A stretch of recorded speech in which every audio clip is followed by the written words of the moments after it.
দাদা বাজারে গিয়ে এই ছোটো মাছটাই বেশিরভাগ নিয়ে আসে। আগে তো দাদা মাছ খেত না, এবার পেটে যন্ত্রণা হতো মাছ খেলেই।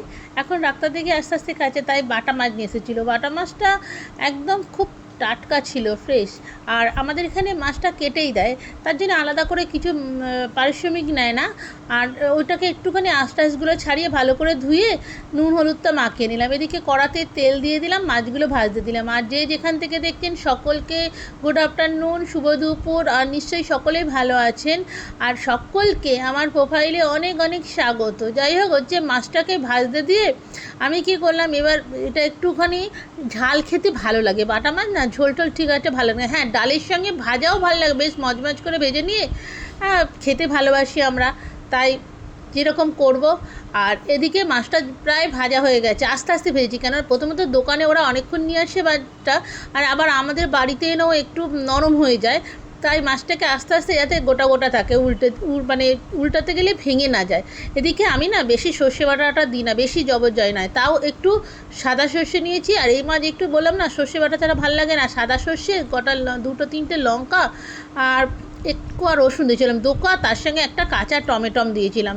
পাকা টমেটম ভালো লাগে না, এবার কাঁচা টমেটম দিয়ে একটা পেস্ট করে নিলাম। আর এদিকে একটা বেগুন কেটে নিয়েছিলাম, জানেন তো আমার বেগুন মাছের ঝালে খেতে খুব ভালো লাগে। কড়াতে মাছগুলো যেই সব কটাই ভাজা হয়ে গেল, আমি আর সব কটা ভাজা দেখাইনি, তাহলে অনেক বড় ভিডিও হয়ে যাবে।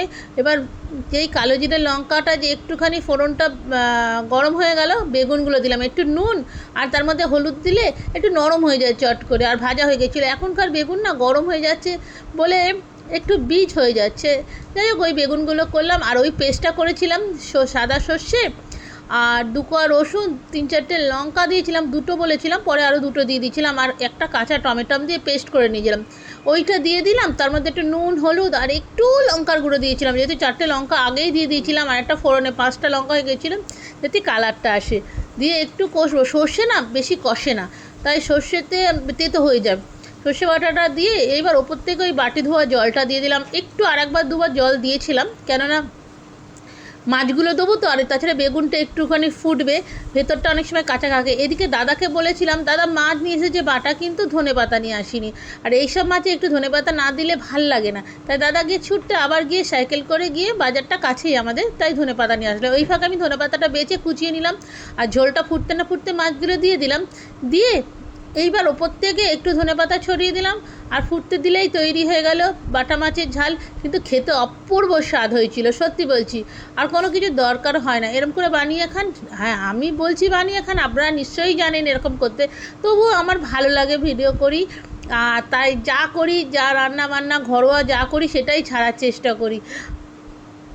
তাহলে এই রকম মাছের ঝাল হলে, আর যদি আপনারা প্রয়োজন হয় ওপর থেকে একটু কাঁচা সর্ষের তেল চড়িয়ে দেবেন, কিন্তু আমার যেহেতু মাছটা ভাজার সময় অনেকটা তেল পড়ে গেছিলো, আমি আলাদা করে তুলে নিইনি, বেগুন ভাজার সময় ওটা হয়ে গেছিলো, তাই আলাদা করে আর তেল দিইনি। কিন্তু ভালো লাগে, মাছগুলো বেশ গোটা হয়েছিল, তাই না?